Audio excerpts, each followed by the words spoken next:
السلام عليكم. كنتمنى تكونوا كلكم بخير وعلى خير، تكونوا في صحه جيده، تكون الامور ديالكم كلها مزيانه. توحشتكم بزاف، توحشت انني نحط فيديو. سمحوا لي على هذه الغيبه الطويله، عرفت راسي راه غيبت بلا قياس. وكيف ما تيقولوا حاجه كديك الحاجه. ما كانش عندي اون روتين، ما كانش عندي اون ستابيليتي في الصيف سورتو. دونك دابا رجعنا للروتين، رجعت عاوتاني للدار، وكترجع تاني لا ستابيليتي. دونك داكشي علاش ما كانش بامكاني انني ندير. عاد باش ما كانش عندي الريزو في الصيف، قليل فين كان كيكون عندي الريزو.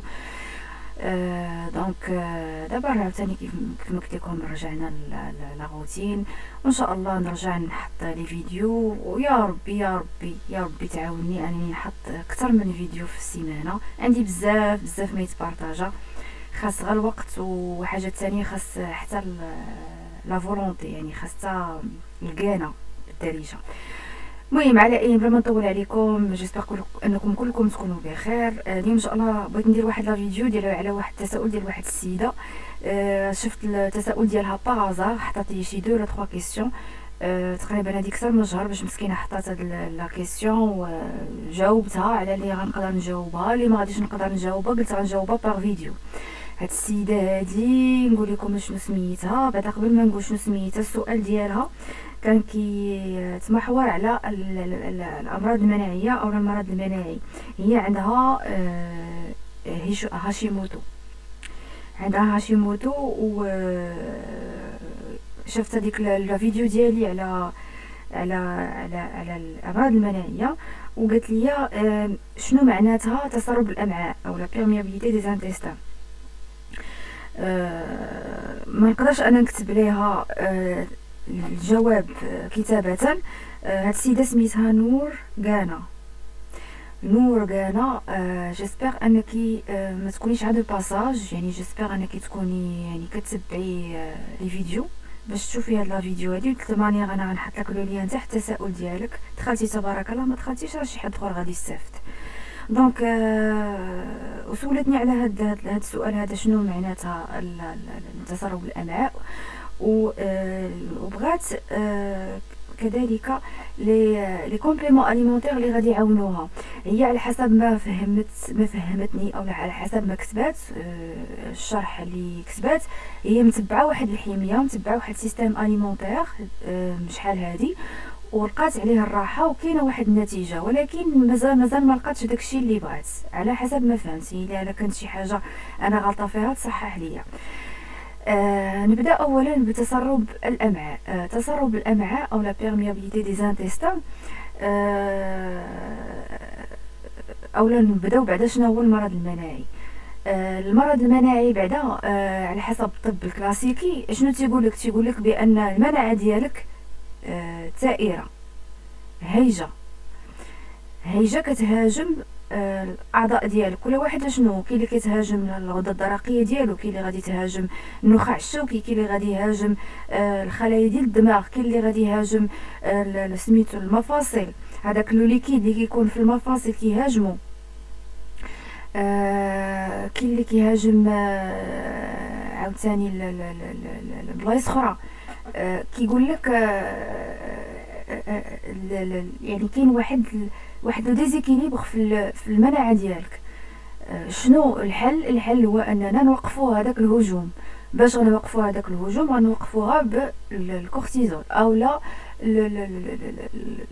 سميتو او لا ادويه اخرى، يا اما الكورتيكويد الكورتيزون او لا الادويه اخرى. الادويه اخرى كاين في شي امراض مناعيه اللي كيضطروا انهم يعطيوهم ادويه اللي كيعطيو الناس اللي كيديروا الشيميوثيرابي، الناس اللي عندهم السرطان. الله يعافينا ويعافيكم، الله يعافينا ويعافيكم صوم السرطان او لا اي مرض. اي دابا مرض كيجي دابا راه كيدقدقنا.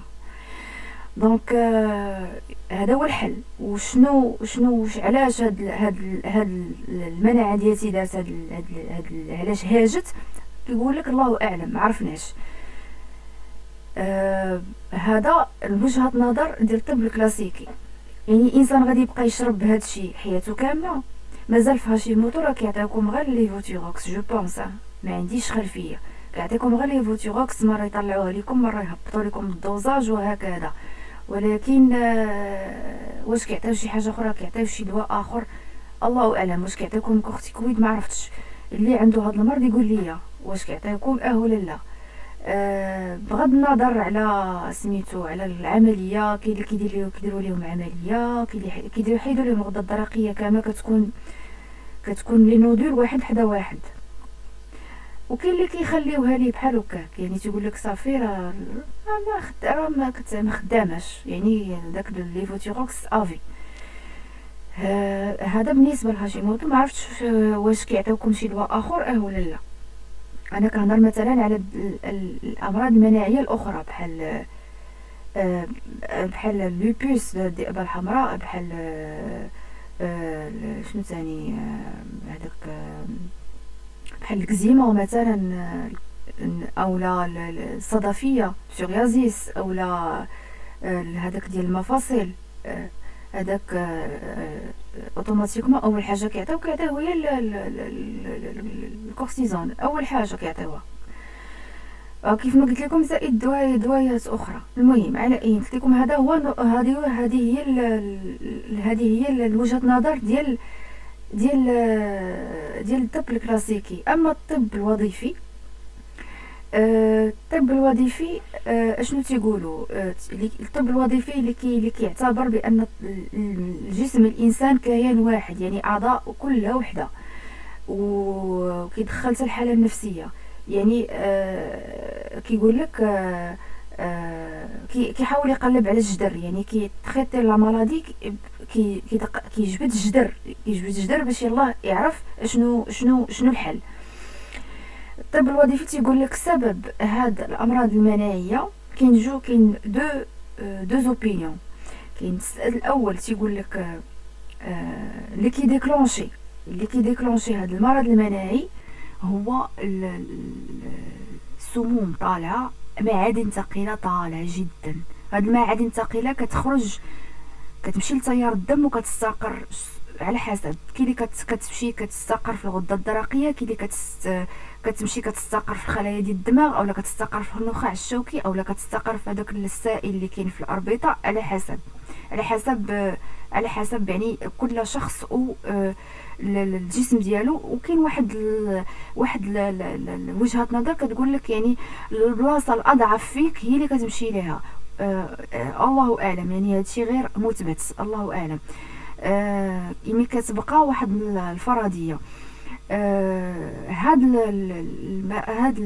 المعادن الثقيله كيفاش تخرجات للتيار ديال الدم؟ السبب ديالها هو ان كاين واحد تسرب في الامعاء.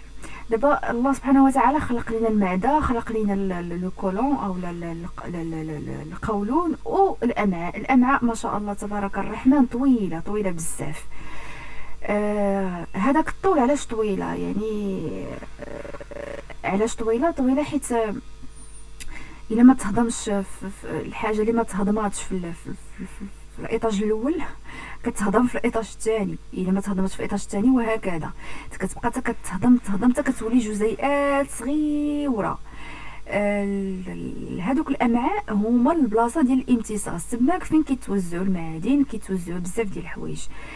هادوك تما فين تيكونوا بحال قلتو فواحد الفتحات. هادوك الفتحات اولا هادوك دي ترو تما كيكونوا دي ترو صغيورين. هادوك بفعل الالتهابات كيتوسعوا.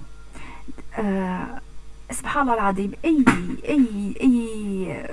اي مرض كيكون السبب ديالو الديكلونشور ديالو هو الالتهابات، لي زانفلاماسيون. هاد الالتهابات كيوسعوا هذيك التقيبات، وبالتالي كيتسرب بزاف الحوايج، كيتسربوا لتيار الدم. يعني كيتسربوا المعادن الثقيله، كيتسربوا دوك الجزيئات الكبار بحال الجلوتين، الجزيئات ديالو كبيره، بحال كاين نوع من البروتينات او حتى هما الجزيئات ديالهم كبيره كيتسربوا. داكشي علاش في الامراض المناعيه تيقول لك حيد الجلوتين. يفو ميو انسان يدير واحد الحميه من الجلوتين باش نقادو هذاك المشكل، يعني باش هذاك ما نزيدوش الطينه بله. انا صراحه متفقه معاهم، لان شفت على عيني كاين واحد التحسن بالنسبه سواء بخميره بلديه ولا ماشي بخميره بلديه. مرض مناعي في الاول حيد الجلوتين. كتكون واحد الحميه خاصه اونتي انفلاماتوار. يعني انا بالنسبه لاي واحد عنده مرض مناعي غنقول ليه ركز على الاغذيه المضاده للالتهابات، وحيد الاغذيه اللي كتحفز الالتهابات، واخا تكون طبيعيه، واخا تكون بيو، واخا تكون ما نعرف اش. هادي واحد الجزئيه مهمه واللي كيغفلوا عليها بزاف بزاف بزاف بزاف ديال الناس، وما كيلقاو حتى شي تحت. يقولك لا انا كناكل مزيان، كناكل هادي كناكل هادي، ولكن ما كيلقاش تحسن. تكون زيدوا شويه تجتهدوا وتبحثوا، ولا عندكم الامكانيات تبعوا افيك ان سبيسياليست اللي يوريكم يقول لكم ها شنو تاكلوا، على حسب يفصلها على حسب الحاله ديالتكم. على حسب كاين واحد التحليله اللي كدار كتسمى اي جي جي انتوليرانس اليمونتير، اي جي جي انتوليرانس اليمونتير.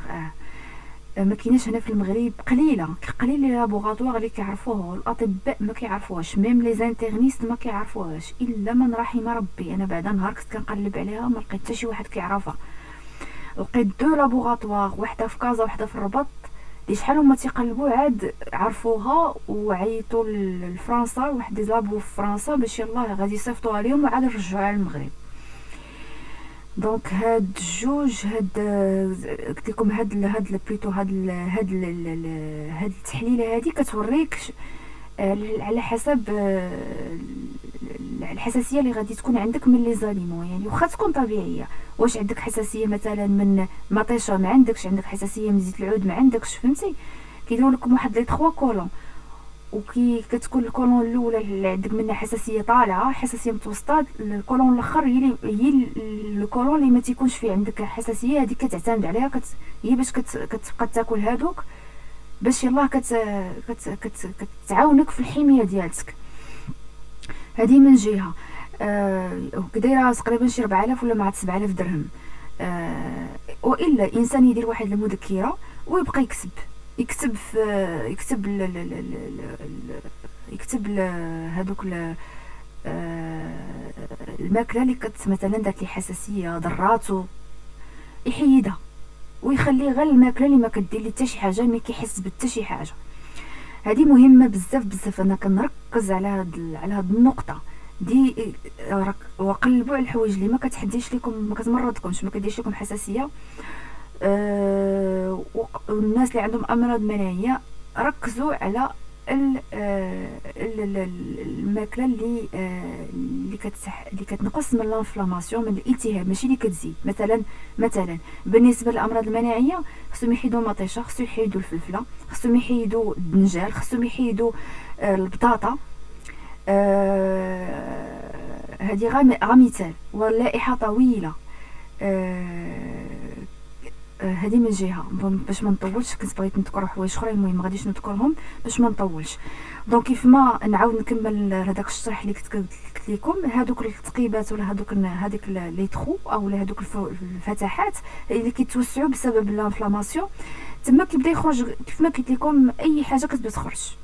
دونك شنو خاصنا ندير؟ خاص هذوك الفتحات يتسدوا، اولا خاصنا ترميم. هادشي باش كيتسمى بترميم الامعاء. خاص ترميم باش كتبدا بواحد التغذيه مزيانه، وكتبدا بالحوايج اللي كتعاوننا في الترميم. ولكن اول حاجه خاصنا نديرو بحال دابا. بالنسبه للانسان عنده تسمم ديال المعادن الثقيله، مثلا عنده مرض مناعي، يبدا بان ديتوكس، يحاول ينظف الكور ديالو. باش غادي ينظف؟ عندك امكانيات ديال تحاليل اللي غادي تبين بان عندك شنو المعادن اللي عندك طالعه. ما كاينش الامكانيات، غنمشيو اون دوسور. مثلا انايا ساكنه في بلاصه فيها التلوث بزاف، اولا كنخدم في بلاصه فيها التلوث بزاف، غنشوف شنو خاصني ندير، حيت الصحه هي الاولى.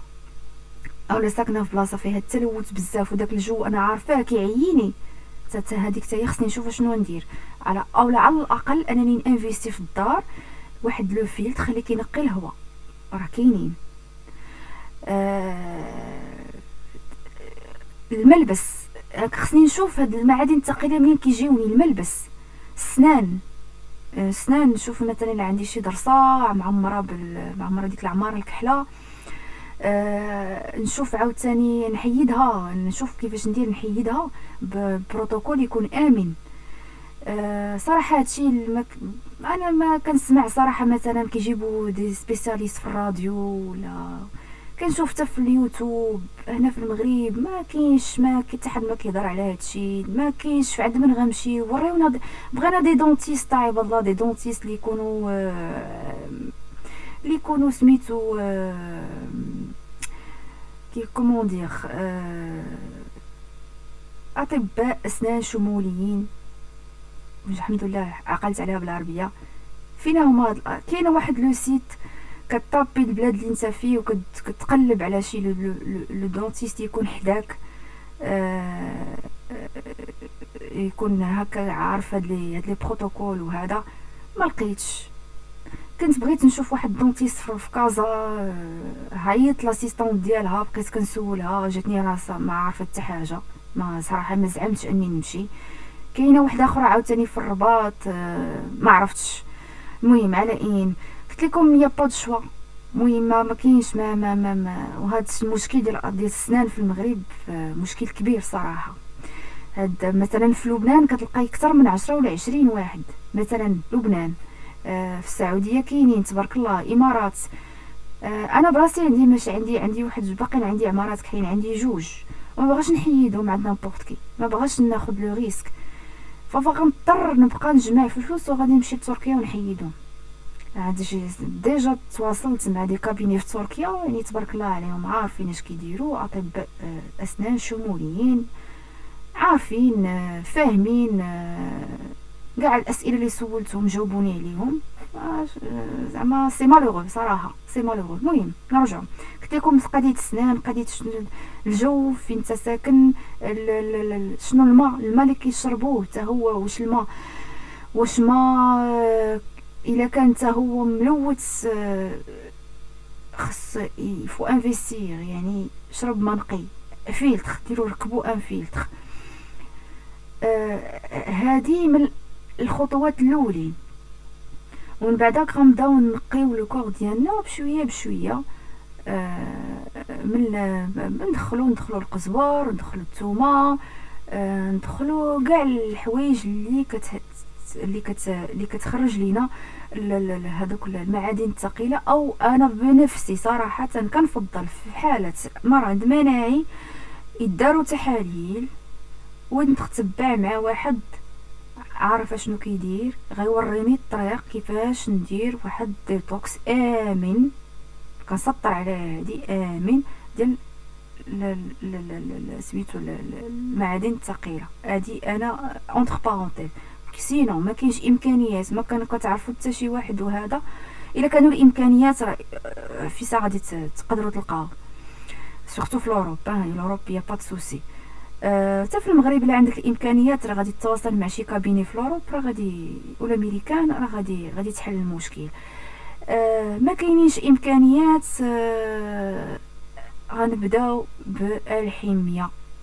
الحميه وكاع اي حاجه كتدخل لينا المواد الثقيله، سميتها المعادن الثقيله. ابسط حاجه الماء، نبدل الماء. اللي غادي نقدر نبدلو قلت لكم الملبس، الكريمات. الا كنت كندير شي كريمات ديال التبييض راه كيكونوا عامرين بلي ميطولور، نحيدهم. باش كنغسل شعري شنو كندهن، شنو كنشم. الا كنت انا في شي بلاصه فيها لوميديتي بزاف وكيتكون هذاك العفن، هذيك حتى خاصني نلقى ليها الحل. هادو اشياء اللي بنادم راه ما كيديهاش فيهم، ولكن راها مهمه بزاف بزاف. دونك هذه اول خطوه. ثاني خطوه كما قلت لكم، كنبدا الحميه ديالي اللي غادي تعاونني. وكان نحاول ما امكن انني ندير واحد التنظيف للقولون، كيف ما ديجا هضرت عليه في واحد الفيديو ديال جرثومه المعده. تنظيف القولون يعني اشنو؟ يعني القولون نحاول انني نخلي ان الكرشي انها توصل شويه لا دياغي، يعني راه واحد يومين 3 ايام كندير واحد التنظيف. اي لاكساتيف، وانا احسن لاكساتيف ماشي لاكساتيف يكون شيميك، لا، احسن لاكساتيف بالنسبه لي انا هو لوكسي باودر، ما كاينش محسن منه. وكاين في ايهيرب راه كاين. ما كاينش بصراحه، ما عنده لا افي سكوندير، وكيدير التنظيف مزيان. الى عندكم امكانيات تاخذوا داك واحد تقريبا دو برودوي ديال تنظيف القولون ديال الدكتور تشولز. الدكتور تشولز غني عن التعريف، من احسن الدكاتره في العالم، وهو مختص في الجهاز الهضمي. هذا تا هو هاد لي دو برودوي ديالو رائعين بمعنى الكلمه. دونك هذه من جهه. من بعد غادي نبدا شنو غنبدا في مرحله ديال ترميم الامعاء. اشنو غادي ندير؟ غندخل مثلا في الغذاء ديالي بحال دابا ديك الملوخيه مثلا، حيت فيها ديك هذيك سميتها كتخرج هذاك السائل لزج بحال زريع الكتان، ولكن الملوخيه كتدير كتغطي كتغلف الجهاز الهضمي. دابا ماشي وقتها مالوغوزمون. شنو عاوتاني ناخذ مثلا الالويفيرا نمشي ناخذها من شي بيبينيير شي بلاصه موثوقه، نعصرها ونشربها. ما سينو ناخذ جو كيتباع جو ديال الالويفيرا اولا جيل ديال الالويفيرا، لقيتو جيل خذوه شربوه، كديروه مع واحد 2 معالق في كاس ديال الماء ولا نص كاس ديال الماء، كتشربوه 3 المرات في النهار. كتشربوه على الريق، وتقدروا تشربوه قبل من الماكله بشي ساعه هكا. ثالث حاجه الشيء اللي كنقول لكم في متوفر، يعني نقدروا نديروه قبل ما ندخل في المكملات. ثالث حاجه هو شوربه ديال العظم اولا شنو كيسميوه الكرعين ناكلوه. الكرعين كيف ما كنطيبوه بالطياب ديالنا المغربي ناكلوه. هاد السيده انا ما عرفتش شنو جنسيتها، المهم الكرعين اولا العظومه، هذوك العظومه دايرين بحال الكرعين، هادوك كتاخديهم خديهم من شي بلاصه مزيانه، خديهم طيبيهم تقريبا 10 حتى 12 ساعه. انا بيرسونيلمون انا كنجيب الكرعين صراحه، كنجيب الكرعين كنطيبو كندير الماء، كنشد هذيك القميله ديال الطين كبيره، كندير فيها الماء، كندير فيها خل التفاح، كندير فيها شويه الكرافس، شويه المعدنوس، شويه القزبر، شويه الثومه، قزبر حبوب، وشويه الملحه، وكنخليه طيب فوق الفاخر. كنخليها طيب تقريبا اكثر من 16 ساعه كنخليها طيب. ومن بعد كناخذ كنصفي هذاك الماء اصلا كيولي داير بحال الجيل، وكنديرو في قراعيد الدجاج، وكنديرو في الثلاجه الفوق وصافي. وكنبقى نشرب كاس قبل من الغداء مثلا، اولا كاس قبل مثلا لما ما كنتش في الغداء كناخذو العشيه. المهم نتيا غادي تاخديه تاخديه هذاك كاس قبل ما تغداي، وكاس قبل ما مثلا تتعشاي. هذه حتى هي دخليها. هذه كيف ما قلت لكم هذه يعني كبدايه، والحاجه اللي في متناول اليد. دونك دابا ندوزو المكملات.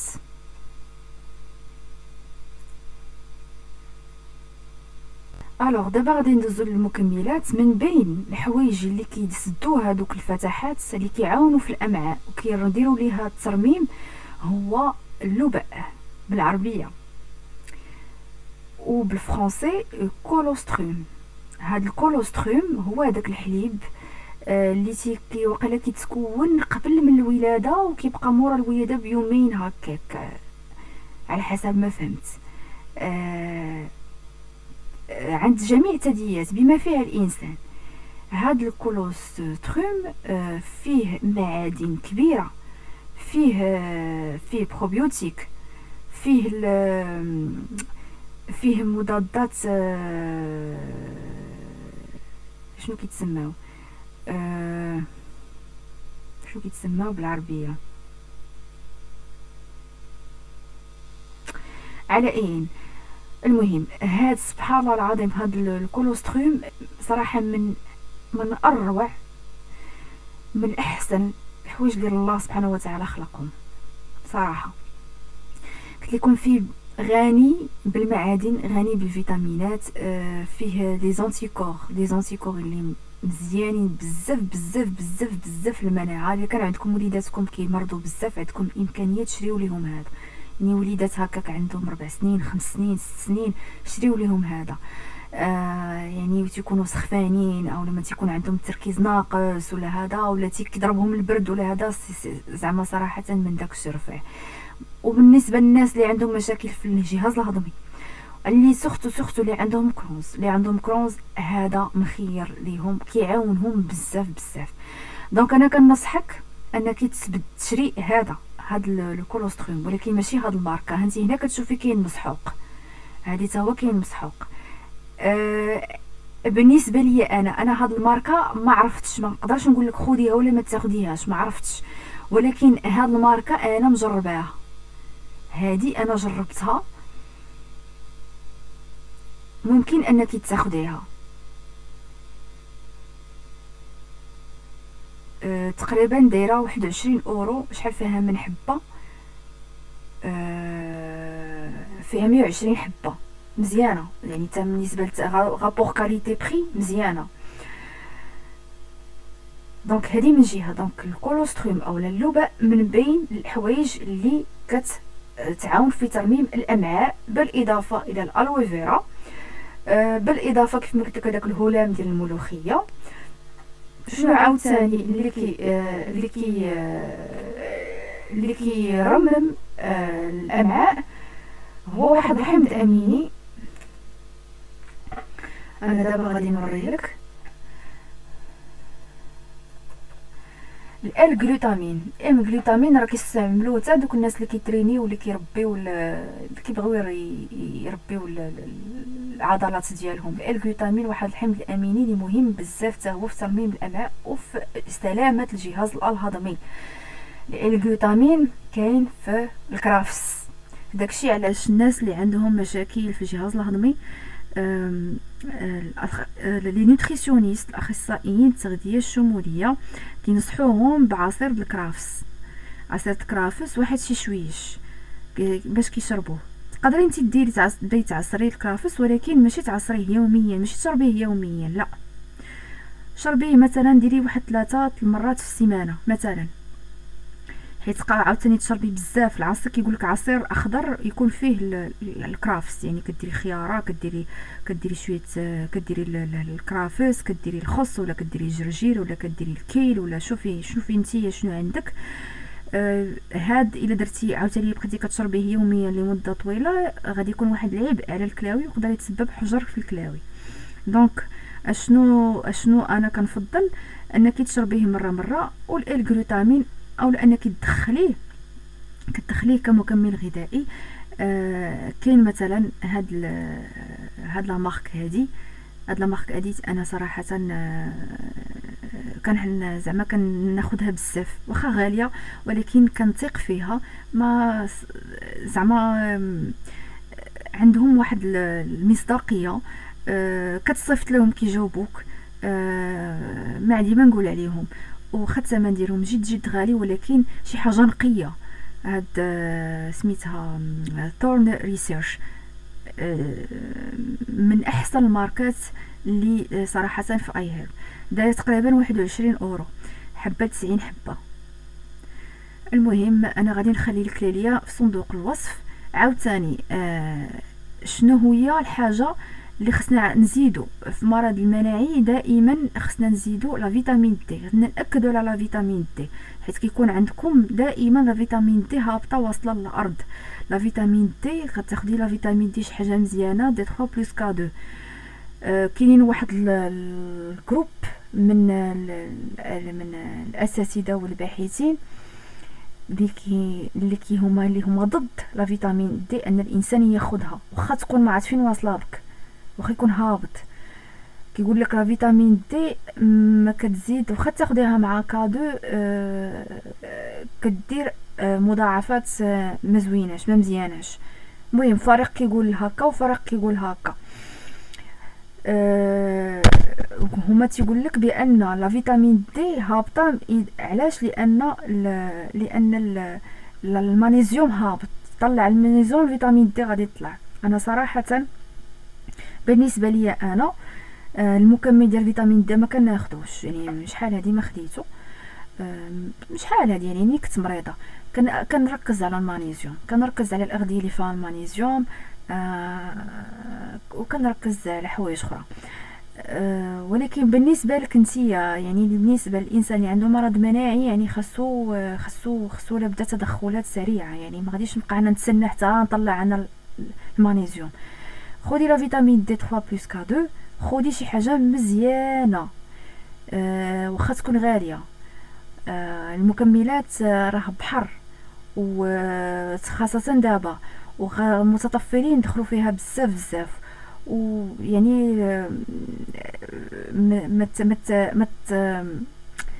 ما تاخديش لاي حاجه باش ما يكونش عندها دي زيفي سكوندير خايبه على الصحه ديالك. دونك هذه من جهه اخرى اشنو ثاني خصنا نزيدو دي زونتي انفلاماتوار. شنو هما دي زونتي انفلاماتوار اللي غادي نزيدو الكورسيتين. شنو قلنا بان هذيك الفتيحات، هذوك التقيبات كيتوسعوا بسبب الانفلاماسيون، دونك خاصنا دي زونتي انفلاماتوار باش يتسدوا، باش حتى هما يساهموا انهم يتسدوا. شنو هما هاد لي زونتي انفلاماتوار؟ كاين الكورسيتين من بين احسن ومن بين اقوى الحوايج اللي كيخفضوا من الالتهاب. دائما انا هضرت عليه بزاف، هذا الكورسيتين درت واحد الفيديو خاص عليه. وبالنسبه للناس اللي عندهم مشاكل الحساسيه، سواء انه عنده جيوب انفيه ولا عنده حكه ولا عنده حوايج اخرى، ولا عنده العطيس، ولا عنده خرج ليه حبوب كيحك، ولا بدا بالكورسيتين. اللهم هذا الكورسيتين وياخذ الكورسيتين ويد برومولين، اولا هذوك لي زونتي هيستامينيك اللي غيهلكوا ليه الكبده. اللهم هذا الكورسيتين تاخذو قد ما خديتيه قد ما هذوك لي خيز كينقصوا، يعني بالتجربه صراحه، تجربه في اقرب مقربين ليا، مع حجامه على الكبد. هذه كنسطر عليها 20,000 سطر، حجامه دوريه على الكبد. ولا كنتي كتاخذ دي زونتي هيستامينيك بزاف، ولا بدا ما تحجم على الكبده باش يلاه كتخرج هذاك الافي الخايب اللي كيديروا لي زونتي هيستامينيك على الكبده. انا كنعرف ناس اللي كياخذوا الانتي هيستامينيك نهار نهار لا، الله يشافيهم يا ربي والله يشوف من حالهم. دونك هادشي اللي كاين. بالنسبه لك اختي، هذا الكورسيتين هذا من شنو تقدري تاخدي. كاين صراحه كاينين دي مارك مزيانين، كاين مثلا هاد البارادايز ايرب، حتى هي صراحه جربتها مزيانه. اللي جربت انايا عاوتاني هاد لا مارك هادي كيف ما قلت لكم من احسن الماركات اللي انا كنحترمهم واللي جربتهم. ما يمكنش شي حاجه جربتها ديالتهم ما عطاتنيش نتيجه، واخا الثمن جد غالي، 60 جيلول 38 اورو، قاصحه شي شويه. المهم ولكن رائع صراحه، رائع. عاوتاني الانتي دوزيام انتي انفلاماتوار اللي هو الكركمين،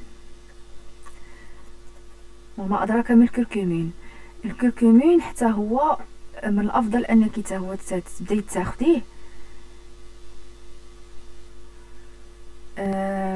كاين هذا ديال دكتور بيست، كاين هذا ب 17 اورو 60 كبسوله. كاين عاوتاني واحد اخر حتى هو ثمن مزيان. كاين هاد الكركمين عالي الامتصاص 59 اورو 120.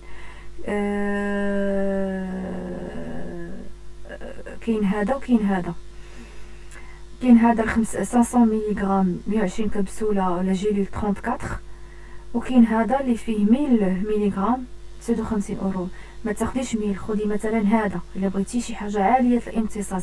هذا انا صراحه كنصحو، نصحت به زعما الناس قرابين ليا اللي عندهم الام فظيعه. وكان زعما كان عنده واحد ليفي ممتاز جدا جدا. ثمن التحاليل كان زعما صراحه مخيره. كاين عاوتاني واحد اخر ما عرفتش، كاين هذا حتى هو ديال هاد لا مارك هادي. كاين لو شوا في الكركمين. دونك هادشي اللي كاين. شنو عاوتاني الحوايج عاوتاني اللي مهمه حتى هي تزيديها، اللي كتهبط الالتهاب. الاوميغا 3، الاوميغا 3 اسمحي لي غير بالنسبه للكركمين دائما بعديها على الماكله. مثلا كلي تغديتي فوت ساعه وساعه ونص عاد خديها، لان الكركمين كيأثر على الحديد. الاوميغا 3 الى جينا مثلا ندخلو هنا بالمناسبه، انا هاد الشركه الاوميغا 3 ديالها من داكشي رفيع. الاوميغا 3 فيها واحد جوج مركبات. شنو هما هاد المركبات؟ بغيت نوريها لكم. فوالا، كاين الاو بي ا وكاين دي اش ا. سميتو دي اش ا هو المركب المسؤول على خفض الالتهابات. الوغ انا ننصحك بالدي اش ا، وهاد دي اش ا مزيان بزاف حتى النساء الحوامل، كيف سورتو في نهايه الحمل، يعني كيعاون بزاف على انكم تولدوا ولاده طبيعيه. الناس اللي عندهم الام في الظهر، في المفاصل، في السيرفيكال، مخير، اللي ننصحك به ما تاخديش اي شركه، خاصه في الاوميغا 3 او في الدي اش ا، ما تاخديش اي حاجه. ننصحك بهاد الشركه، هاد نورديك ناتشورالز. ننصحك شحال دايره 28 اورو، 38 ملغ، 60 جل. كاينه واحده اخرى اللي انا مزيد عليا كناخد الاوميغا 3 ديالها، طالعه في الثمن، طالعه جدا، ولكن صافو لوكو. هي هادي. كاين هاد سوبر دي اش ا بلس لوتين، سورتو العينين، مخيره، 52 اورو، 180 جيلول. صراحه كافيه صراحه. دابا مع الدولار طلع، كلشي طلع، دونك اولا لك انا على حسب ما فهمت انك في فرنسا ممكن انك تقلبي على شي حاجه مارك فرونسيز اللي حتى هي نقيه وهذا، تاخدي الدي اش ا ديالها. زعما شوفي انت. المهم انا وريتك اشنو تاخدي اللي غادي يعاونوك بزاف. هاد صراحه هاد لا مارك هادي نقيه. ما كتاخد حوت اللي نقي لهادوك الصغار. حداو مع الاوميغا 3 اكثريه تيديروا حوت كبير عامر معادن ثقيله، كيديروا شي تخوفيش وكيبيعوه بالغلا. هنايا كاتبين ضمان للنقاء، يعني تقدروا تطلبوا منهم السيرتيفيكا بانه نقي. يدعم وظائف المخ، يدعم الرؤيه، صحه المفاصل. وهاد صحه المفاصل صراحه انا نبصم عليها، لان يعني شفت ناس خداوه قرابين ليا، هو والكركمين ونفعهم، ولكن بيان سور عاونوا راسهم بزاف الحوايج، بدلوا النظام الغذائي وعاونوا راسهم بالحجامه حتى هي، صراحه لقاو واحد النتيجه. دونك هادشي اللي كاين. زائد واحد الحاجه اخرى عاوتاني بالنسبه للامراض المناعيه. كاين على حسب واحد الفئه من لي شيرشور كيقول لك تسرب الامعاء احيانا كيتسبب فيه كتسبب فيه المشاعر السلبيه او لا الصدمات النفسيه، هي اللي كديكلونشي هذاك كديكلونشي المرض المناعي، يعني وكتهبط دي مينيرو، كتهبطهم الورد وكتسبب هذاك المرض المناعي. مثلا نقدروا نقولوا مثلا البهاق مثلا، او البرص، او هذاك البسوريازيس. الصدمات، الحاله النفسيه، انسان كيفكر بزاف في الباسي، كيبقى يرجع خاطره بزاف، كيعيش في واحد البيئه اللي هي توكسيك، كيأثر تأثير كبير على صحة الجهاز الهضمي وصحة الأمعاء. كيؤدي إلى تسرب الأمعاء، لا كيطلع على انفلاماسيون. دونك داكشي علاش الانسان اللي مرض مناعي خاصو يخدم على الحميه ديالو، ويخدم على التغذيه، الحميه، نمط العيش، فين عايش، شنو كيشم، شنو كيشرب، وهذا 50% هكا 50% حاله نفسيه. لابد من الحاله النفسيه، خصو اي حاجه عارف بانها هي سبابه في المرض، اللي هي اللي ديكلونشات ليه، ماشي غنقولوا السبب، ديكلونشات ان ديكلونشور ديكلونشات ليه هذاك المرض، خصو يلقى ليها الحل. يا اما يسالي معاها، يا اما يتعايش معاها، يا اما ميبقاش يخليها تاثر عليه، وبيان سور يشوف العوين شي حد يعاونو، الا ما قادرش راسو يشوف يعاون شي حد يعاونو. لان بزاف كيغفلوا هاد النقطه هادي. خلات واحد السيده قالت لي عمرك ترجعي صحتك في بيئه اللي خلاتك مريض، اللي مرضاتك، البيئه اللي مرضاتك ما كترجعيش فيها صحتك. وعندها الحق، الله يشافيها يا ربي، الله يشافيها، عندها الحق مليار في المية. دونك هادشي اللي كاين، كنتمنى لك الشفاء، الله يشافيك ويعافيك. الامراض المناعيه هكا كنبداو، ومن بعد ملي الحاله كتستابيليزا ما كنبقاوش نحسو بليزاتاك، كيولي اسلوب حياه. هذيك الحميه وكاع هداكشي اللي درناه كيولي اسلوب حياه، ماشي راه سميتو من بعد نرجع ثاني ناكل اللي بغيت وندير اللي بغيت ونبقى نتعصب ونتسمم وهذه، لا، كيولي اسلوب حياه. هذه راه مهمه بزاف. كيف ما قلت لكم، كيف ما قلت لك بلوتو، الله يجيب لك الشفاء والله يعافيك. كنتمنى انني نكون عاونتك. وسمحوا لي طولت. جيسبر ان هذا الفيديو هذا ينفع الناس اللي عندهم الامراض المناعيه. هاد المكملات اللي عندكم الامكانيه تاخذوهم، لوميغا 3 وداك الشيء دخلوهم، اللي ما عندكمش تدخلوهم في الماكله ديالكم. قلبوا لوميغا 3 فين كتكون دخلوها. وهادشي اللي كاين. عندي بزاف صراحه ديال المعلومات، ما بغيتش نبقى نزيد نكثر في الفيديو، راه طولت بزاف. اول فيديو رجعته طويل. المهم على اي، كنتمنى انكم تكونوا استفدتوا. هاد السيده هادي نور غانا واقيلا، جيسبر انك تكوني استفدتي وجاوبتك على السؤال ديالك، والله يجيب لك الشفاء والله يعينك يا ربي.